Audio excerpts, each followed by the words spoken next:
हरिओम दोस्तों, स्वागत है आपका free study bye Lodhi sir के यूट्यूब चैनल पर। दोस्तों मैं कृपाल लोधी। दोस्तों आज हम आपको लेकर के आए हैं इंडिया जीके का बहुत ही इंपॉर्टेंट टॉपिक। आप किसी भी प्रकार के कॉम्पिटिटिव एग्जाम की तैयारी यदि कर रहे हैं तो निश्चित रूप से यहां से एक प्रश्न आना ही होता है।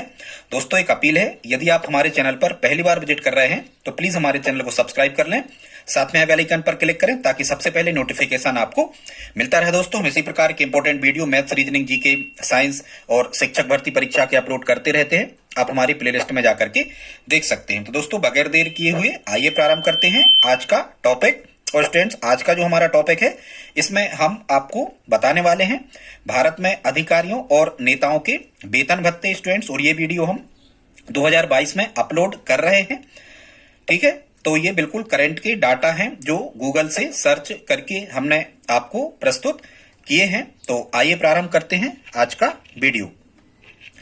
दोस्तों यदि यहां तक आपने हमारा वीडियो देखा है तो प्लीज आप लाइक तो कर ही दें और कमेंट करके भी आप बताएं कि आपको हमारे द्वारा बनाए गए वीडियो कैसे लगते हैं। सबसे पहले तो दोस्तों यहां आपको एक सूत्र याद कर लेना है या एक नियम याद कर लेना है कि भारत में किसी भी सरकारी कर्मचारी या नेता का जो वेतन होगा वो प्रेसिडेंट मतलब राष्ट्रपति के वेतन से अधिक नहीं हो सकता। एक बात। दूसरी बात यह है कि वेतन का निर्धारण कौन करता है, तो ये वेतन सरकारी कर्मचारी जो होते हैं स्टूडेंट्स, इन कर्मचारियों के वेतन का निर्धारण करने के लिए कि कितनी महंगाई बढ़ गई है, कितनी महंगाई अब उनको देना चाहिए, इस प्रकार से और फिर ये सरकार के सामने सिफारिशें पेश करते हैं और सरकार उनकी अनुशंसाओं को मानती है या नहीं मानती, ये मानना सरकार का काम होता है। तो स्टूडेंट्स वर्तमान में कौन सा वेतन आयोग चल रहा है, तो ध्यान रखना वर्तमान में जो वेतन आयोग चल रहा है ये 7वां वेतन आयोग चल रहा है 2018 से। और 7वें वेतन आयोग के अध्यक्ष कौन है? A.K. माथुर हैं। और एक चीज और आपसे पूछी जाती है यहाँ स्टूडेंट्स, ये आयोगों का तो पूछा ही जाता है पॉलिटी में कि कौन से आयोग का गठन कितने वर्ष के लिए किया जाता है। आपको यहाँ ध्यान रखना है स्टूडेंट, वेतन आयोग का गठन 10 वर्ष के लिए किया जाता है। और 2018 से जो 7वां वेतन आयोग की सिफारिशें जो लागू की गई हैं, इसमें एक नियम बना दिया गया है कि किसी भी कर्मचारी की, हालांकि ये केंद्र के लिए है, किसी भी कर्मचारी की बेसिक से या बेसिक सैलरी जो है ये 18,000 से कम नहीं हो सकती, ठीक है। हालांकि सभी राज्यों में ये मान्य नहीं है।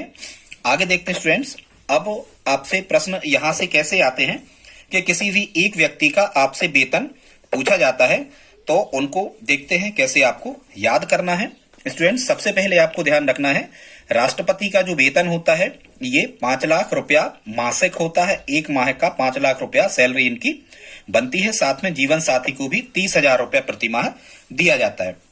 और ये जो वेतन होता है राष्ट्रपति महोदय का ये टैक्स से मुक्त होता है और ये भारत की संचित निधि द्वारा दिया जाता है। सरकार द्वारा विभिन्न प्रकार की टैक्सेशन से, करों से जो राशि आती है वो संचित निधि में जमा होती है, उससे इनका वेतन निर्धारण किया जाता है स्टूडेंट्स। और ध्यान रखना नेताओं के जो केंद्र लेवल के नेताओं का जो वेतन निर्धारण होता है ये कौन करता है, तो आपको यहां से कहना है भारत की संसद करती है। संसद को यह अधिकार है इनके वेतन भत्तों को बढ़ाने का। तो 5 लाख रुपया सैलरी यही आपसे पूछी जाती है। हालांकि अन्य सुविधाएं और भत्ते भी इनको मिलते हैं। तो याद रखना स्टूडेंट्स राष्ट्रपति महोदय का वेतन कितना है? 5 लाख रुपया। आगे देखते हैं उपराष्ट्रपति। तो उपराष्ट्रपति का जो वेतन है स्टूडेंट्स इनसे 1 लाख कम है। उपराष्ट्रपति का वेतन है भारत में 4 लाख रुपया मासिक, ठीक है। ये सभी का मासिक ही है, बार बार अब हम नहीं कहेंगे माह का है। सैलरी, वेतन को सैलरी कहते हैं स्टूडेंट। अब हम देखते हैं लोकसभा अध्यक्ष होते हैं, जो लोकसभा के स्पीकर होते हैं स्टूडेंट, इनका वेतन होता है 4 लाख रुपया। इनको राज्यसभा के जो पदेन सभापति होते हैं उपराष्ट्रपति महोदय, तो इनको उपराष्ट्रपति महोदय के समान वेतन मिलता है। तो यदि राज्यसभा के पदेन अध्यक्ष उपराष्ट्रपति महोदय होते हैं तो इनको 4 लाख रुपया मिलता है। तो लोकसभा अध्यक्ष की भी सैलरी कितनी हो गई मासिक? 4 लाख रुपया। आई होप आप समझ गए होंगे। इसके बाद देखते स्टूडेंट्स राज्यपाल, जो स्टेट के गवर्नर होते हैं, राज्यपाल का वेतन होता है 3.5 लाख मतलब 3.5 लाख रुपया माह। इसके बाद में स्टूडेंट्स जो यूनियन टेरिटरीज होते हैं, केंद्र शासित प्रदेश होते हैं भारत में, यहां शासन कौन करते हैं? या तो उपराज्यपाल शासन करते हैं या यहां पर प्रशासक शासन करते हैं। तो यहाँ के उपराज्यपाल या प्रशासकों का जो वेतन होता है स्टूडेंट्स ये होता है 1,10,000 रुपया प्रति माह।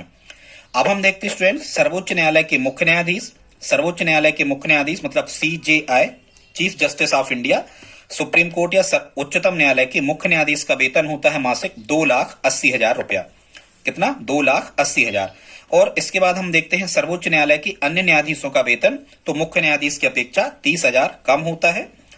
सुप्रीम कोर्ट के अन्य न्यायाधीशों का वेतन होता है 2,50,000 रुपया प्रति माह, मुख्य न्यायाधीश की अपेक्षा 30,000 माह से कम। अब हम देखते हैं स्टूडेंट्स, जो हाई कोर्ट होते हैं राज्यों के अलग अलग न्यायालय, उनको उच्च न्यायालय कहते हैं। उच्च न्यायालय के मुख्य न्यायाधीश का जो वेतन होता है ये होता है 2,50,000 रुपया प्रति माह। और उच्च न्यायालय के जो अन्य न्यायाधीश भी होते हैं स्टूडेंट, तो उच्च न्यायालय या हाई कोर्ट के अन्य न्यायाधीशों का वेतन होता है मुख्य न्यायाधीश से 25,000 कम, ये होता है 2,25,000 रुपया मासिक। ठीक है। अब हम देखते हैं स्टूडेंट्स, भारत का जो नियंत्रक महालेखा परीक्षक होता है स्टूडेंट्स, नियंत्रक महालेखा परीक्षक, इनको इंग्लिश में कैग भी कहते हैं, controller and auditor general of India. Full form याद कर लें आप, फुल फॉर्म क्या बनता है, इनको कैग कहते हैं स्टूडेंट्स। नियंत्रक महालेखा परीक्षक को कैग कहा जाता है, CAG, और इनको इंग्लिश में कहा जाता है controller and auditor general of India. इनका वेतन भी होता है 2,50,000, मतलब 2.5 लाख, 2.5 भी, यहाँ 2.5 लाख भी लिखा आ सकता है, 2.5 लाख रुपया मासिक। इसके बाद स्टूडेंट्स देखते हैं भारत के जो महान्यायवादी होते स्टूडेंट्स, महान्यायवादी को इंग्लिश में कहते हैं अटॉर्नी जनरल ऑफ इंडिया। तो अटॉर्नी जनरल ऑफ इंडिया का वेतन भी होता है 2.5 लाख रुपया प्रति माह। ये स्टूडेंट्स याद ही रख लेना, किसका, यहां से देखो सर्वोच्च न्यायालय के अन्य न्यायाधीश, ठीक, नियंत्रक महालेखा परीक्षक और महान्यायवादी अटॉर्नी जनरल ऑफ इंडिया, इनका भी 2.5 लाख। भारत के जो मुख्य निर्वाचन आयुक्त होते हैं, CEC, चीफ इलेक्शन कमिश्नर जो होते हैं स्टूडेंट्स, मुख्य निर्वाचन आयुक्त का वेतन भी होता है 2.5 लाख रुपया प्रति माह। संघ लोक सेवा आयोग के अध्यक्ष का वेतन भी होता है 2.5 लाख रुपया प्रति माह। तीनों सेनाओं के जो आर्मी चीफ स्टाफ होते हैं स्टूडेंट्स, इसका मतलब यह है कि तीनों सेनाओं के प्रधान सेनापति, हालांकि तीनों सेनाओं का प्रधान सेनापति तो राष्ट्रपति महोदय को कहते हैं, लेकिन सेनाओं के सबसे बड़े अधिकारी, जैसे हम कहें कि एयर चीफ मार्शल, एडमिरल या जनरल, जो सबसे बड़े अधिकारी होते हैं जिस सेना के, उनको मासिक वेतन मिलता है 2.5 लाख रुपया प्रति माह। इसके बाद देखते हैं स्टूडेंट्स, RBI गवर्नर, मतलब रिजर्व बैंक ऑफ इंडिया के गवर्नर को भी 2.5 लाख रुपया प्रति माह ही मिलते हैं। और RBI की डिप्टी गवर्नर का वेतन है 2.25 लाख, 2.25 या 2.25, 2.25 लाख रुपया प्रति माह। और स्टूडेंट्स, जो राज्य सरकारों के जो सचिव होते हैं, मुख्य सचिव होते हैं, या याद रखना राज्य सरकारों के मुख्य सचिव के अलावा जो अतिरिक्त मुख्य सचिव होते हैं या विशेष सचिव होते हैं स्टूडेंट्स, इनके लिए मुख्य सचिव, अतिरिक्त सचिव या विशेष सचिव, इनके लिए भी कितना मिलता है, 2.25 लाख रुपया प्रति माह वेतन इनका होता है। दोस्तों, हमने बताने का प्रयास किया, आप इसको मेमोराइज कर लें। हर एक प्रकार के एग्जाम में यहां से जीके यदि आपको आना है तो निश्चित रूप से प्रश्न आना ही होता है। खासकर शिक्षक भर्ती परीक्षाओं में हमने MP टेट में देखा, 2008 से लगा करके जितने भी एग्जाम हुए हैं, हर एक एग्जाम में यहां से प्रश्न आया है। वेतन ही आपसे पूछे जाते हैं कि किसका वेतन कितना होता है। दोस्तों, आज का वीडियो आपको कैसा लगा, प्लीज आप कमेंट बॉक्स में लिख करके हमें बताएं, लाइक करें। और दोस्तों, यदि आप हमारी हेल्प करना चाहें तो प्लीज इस वीडियो को अपने दोस्तों के साथ स्टडी ग्रुप में शेयर जरूर करें। मिलते हैं अगली वीडियो में, तब तक के लिए जय हिंद, जय भारत।